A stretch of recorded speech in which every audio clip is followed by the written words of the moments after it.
This is music, and this is See No Evil, Speak No Evil, Hear No Evil.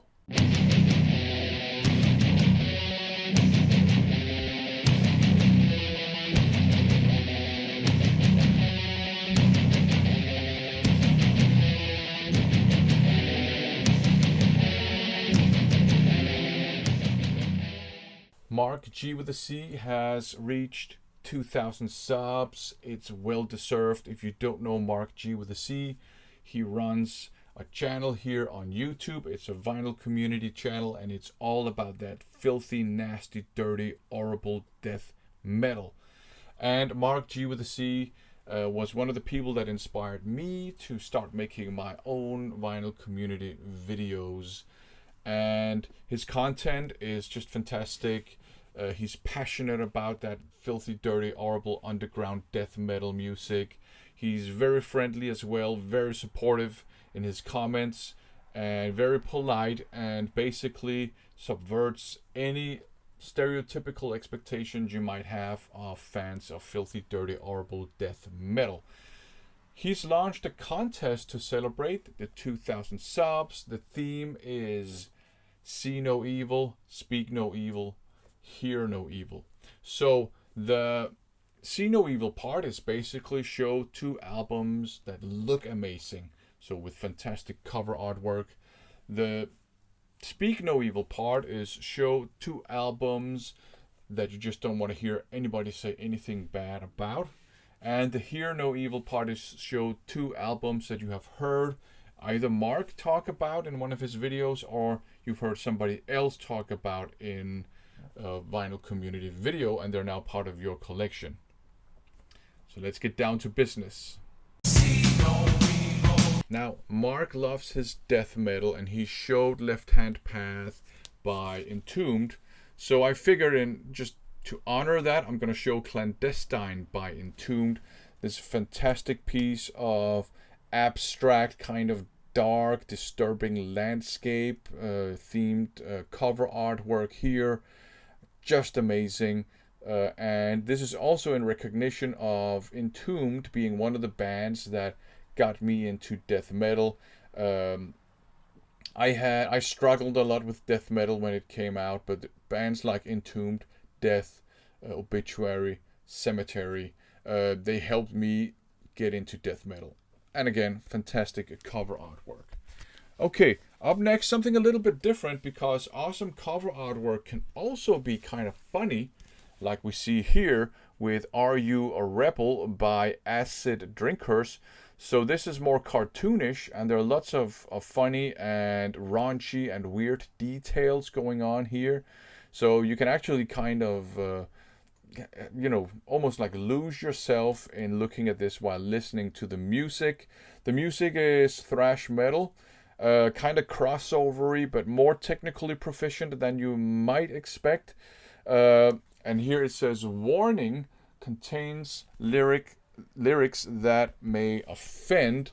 The only problem is that the singer has such a thick accent that I can't understand like 90% of what he's saying. So I'm not offended. But it's good fun, and the music is better than you might expect. So, albums that you don't want to hear anybody say anything bad about. This one is a bit difficult for me, and I'm probably interpreting this a bit too literally. But I don't really care if people trash talk the albums I like. I don't care. I just like the albums. But, so I decided to give it a spin, and I'm going to pick 2 albums that I know have their detractors, and then I'm just going to say why I like those albums. So up first, of course, I would have to include a Band-Maid record in a Marc G with a C themed video. So this is New Beginning by Band-Maid. Band-Maid, they are a very popular band, but they do have their detractors. There are some people who just don't like their music because maybe it's too, it's a hard rock band, but it's very melodic. So maybe they think it's a bit too poppy or whatever, and I think that's fine. There are people who don't like them because they think they're a gimmick band because they dress like maids, And what can I say? Just keep this in mind next time you listen to Kiss, all right? Or next time you listen to a black metal band with corpse paint. And a third group of detractors actually comes from within the Band-Maid fan community, because their first couple of mini albums were from an era when the band was kind of mismanaged. They were not allowed to use their own material. So they had external writers on their first couple of albums, mini albums. And a lot of Band-Maid fans don't like those first albums because of that. But you know what? This album, yeah, it's one of the early albums. It's really a mini album with external writers, but I really like it. I enjoy the songs. They're well written. They're well performed. You can hear the musicianship. The drumming and the bass playing already at this early stage in their career, out of this world. And you got some very cool songs on. There's Thrill, which, is the song that got me into Band-Maid.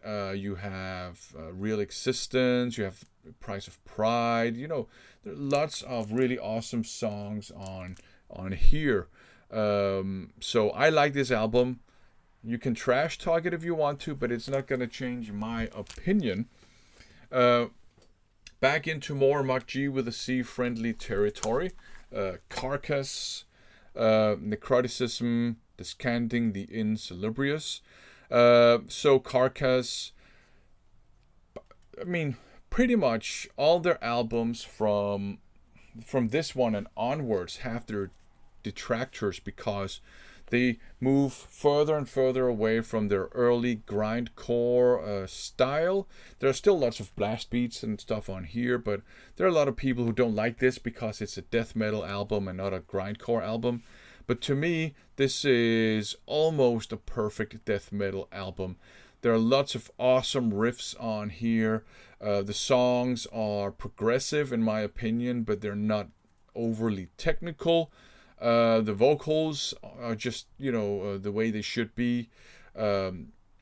Just a great album, and it has some of my favorite death metal songs on here.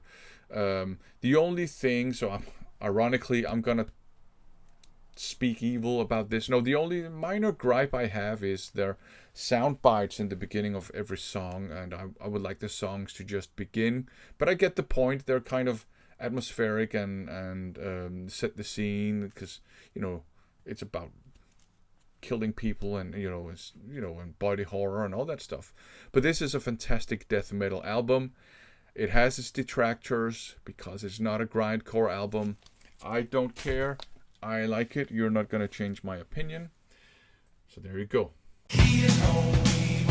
So show 2 albums that Marc G with a C has recommended, or that someone else in the vinyl community has recommended. Now, Marc G with a C, it's all about that filthy, dirty, nasty, horrible death metal, but he did make an awesome series dedicated to UK thrash metal, which I really enjoyed watching. And in that series, he introduces a bunch of British thrash metal bands, and that series introduced me to some bands I didn't know, and it reminded me of some bands that I knew but I hadn't, engaged with in a long time. And it did inspire me to pick up a whole bunch of albums. And if you're a thrash metal fan, watch that series. It's great content. So, 2 albums that Marc G with a C inspired me to pick up as part of his series. Up first, Condemned to Eternity by Reanimator. I found this one in the wild, and that doesn't happen very often in this part of the world. So I already knew this band, but Marc G with a C reminded me of this band and kind of activated that memory in my mind, and it was activated when I saw this one in the wild, so I picked it up immediately. It's great thrash metal. If you like thrash metal, check it out. Here's another one that I knew already, but that he kind of reminded me of, and that also caused me to pick it up later. Now this one, this was a quest to find this, because when I decided to pick it up, there was apparently a collector in this part of the world who had decided to vacuum up all the copies of the two first Sabbath albums. This is Dreamweaver by Sabbath. But I managed to find a copy, and this is also fantastic thrash metal. It's more unique, I would say, in its own way. But I think if you like thrash metal, you should check it out. This one could also have been in the See No Evil part of this video. So there you go. Again, congratulations to Marc G with it. I don't even think I said congratulations. So now, congratulations to Marc G with a C on 2,000 subs. If you don't know his channel and you like underground death metal, certainly check it out. And in any case, go and support his channel, because he's been so supportive to everyone else in the vinyl community. So there you go. Thanks for watching.